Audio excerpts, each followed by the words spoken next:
ஆடி மாதம் பிறந்ததுமே அம்மன் ஆலயங்களில் திருவிழா கோலம் பூண்டுவிடும். எங்கும் பக்தி மனம் கமழும்.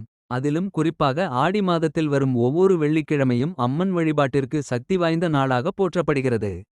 ஏன் ஆடி வெள்ளி அம்மனுக்கு இவ்வளவு உகந்தது? இதன் பின்னால் உள்ள ஆன்மீக மற்றும் கலாச்சார காரணங்கள் என்ன? வாருங்கள் விரிவாக காணலாம். தமிழ் மாதங்களில் ஆடி மாதம் தட்சிணாயன புண்ணிய காலத்தின் தொடக்கத்தை குறிக்கிறது.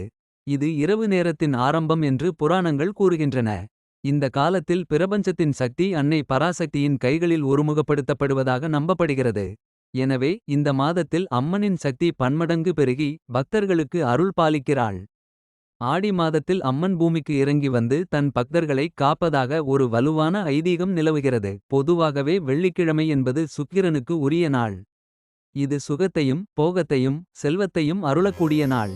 பெண் தெய்வ வழிபாட்டிற்கு, குறிப்பாக மகாலட்சுமி மற்றும் அம்மன் வழிபாட்டிற்கு வெள்ளிக்கிழமை மிகவும் உகந்தது. ஆடி வெள்ளியன்று அம்மனை குளிர்விக்கும் விதமாக கூழ் வார்க்கும் பழக்கம் தொன்றுதொட்டு இருந்து வருகிறது. இது அம்மனின் உக்கிரத்தை குறைத்து அவளின் அருளை பெற்று அம்மை போன்ற நோய்களிலிருந்து காப்பதாக நம்பப்படுகிறது. பச்சரிசி மாவில் வெல்லம் கலந்து செய்யப்படும் மாவிளக்கு ஏற்றுவது நம் வாழ்வை பிரகாசமாக்கி வறுமையை நீக்கி செல்வத்தை சேர்க்கும் என்பது ஐதீகம். ஆடி வெள்ளிக்கிழமைகளில் விரதம் இருந்து அம்மனை மனமுருக வழிபட்டால் திருமண தடை நீங்கும், குழந்தை பாக்கியம் கிட்டும், மாங்கல்ய பலம் பெருகும், குடும்பத்தில் சுபிட்சம் உண்டாகும், தொழில் வளம் பெருகும் என்பது பக்தர்களின் அசைக்க முடியாத நம்பிக்கை. ஆடி வெள்ளி என்பது வெறும் ஒரு வழிபாட்டு நாள் மட்டுமல்ல, அது இயற்கையோடும் நமது பாரம்பரியத்தோடும் நம்மை இணைக்கும் ஒரு அற்புதமான தருணம்.